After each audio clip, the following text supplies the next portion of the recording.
அதிசயம் செய்கிற அதிசய தேவனுக்கு ஸ்தோத்திரம். சனிக்கிழமை கூட்டம் முடிஞ்சு போனவர் நைட்டு மகளுக்கு காரியத்தில் ஒரு சூழ்நிலை நெருக்கமான ஒரு சூழ்நிலையை சந்திக்க வேண்டியது இருந்தது. அது அப்போ ஞாயிற்றுக்கிழமை நாங்கள் இங்கே அடுத்த நாள் ஞாயிற்றுக்கிழமை இங்கே நாங்கள் ப்ரேயர் முடிச்சுட்டு இருக்கும்போது சிஸ்டர் முதல் பாடல் ப்ரேயர் முடிஞ்சு முதல் பாட்டு பாடும்போது இந்த இடத்துல ஏசப்பா இங்கே நின்றுட்டு 2 பிள்ளைங்களுக்கு முகம் தெரியலை. எனக்கு ஒரு பிள்ளை கொஞ்சம் உயரமாக இருக்குது, இன்னொரு பிள்ளை கொஞ்சம் குள்ளமாக இருக்குது. அப்படி 2 பிள்ளைகளை ஒரு கையால் அணைச்சி விட்டுட்டு இன்னொரு கையை வச்சு அப்படி பிடிச்சிருக்கேன். அப்போ நான் ஏற்கனவே ஏசப்பா பிள்ளைகளை பாதுகாக்க வேண்டும், பிள்ளைகளுடைய வாலிபம் வலிவிக்கு போகக்கூடாது, பிள்ளைகளுடைய வாலிபம் பாதுகாக்கப்பட வேண்டும் என்பதாக நான் கேட்டுட்டு இருப்பேன்.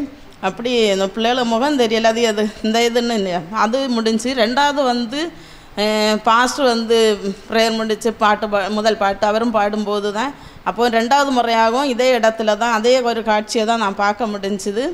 அப்போ பாஸ்டர்கிட்ட சொன்ன ப்ரேயரில் வரும்போது பாஸ்டர்கிட்ட சொன்ன இப்படி அது நீங்கள் இப்போ சாட்சி சொல்லணும் அப்படின்னு, அப்புறம் இன்னும் அடுத்த கூட்டத்தில் சொல்லுங்க அப்படின்னு. அப்போ அதுக்கு இப்போ அவள்கிட்ட நெருக்கமான ஒரு சூழ்நிலையை சந்திக்க வேண்டியது. சனிக்கிழமை நைட்டு சொன்னால் இப்படி ஒரு சூழ்நிலை இருக்குது அப்படி. நான் அது அடுத்த நாள் ஞாயிற்றுக்கிழமை எதுவும் பண்ண முடியாது. அப்போ நான் ஏசப்பா அதுக்குரிய வழிவாசலை நீங்கள் திறந்து தாருங்கன்னு சொல்லி கேட்டுட்டு இருந்துக்கா, ஆண்டவர் நமக்கு வழிவாசலை திறந்து தருவாருன்னு சொன்னேன்.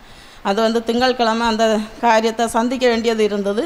அதை தேவன் அதிசயமாய் அதை காரியங்களை சந்திக்க செய்தார். அதற்காக தேவனுக்கு நன்றி செலுத்தி சாட்சியம்.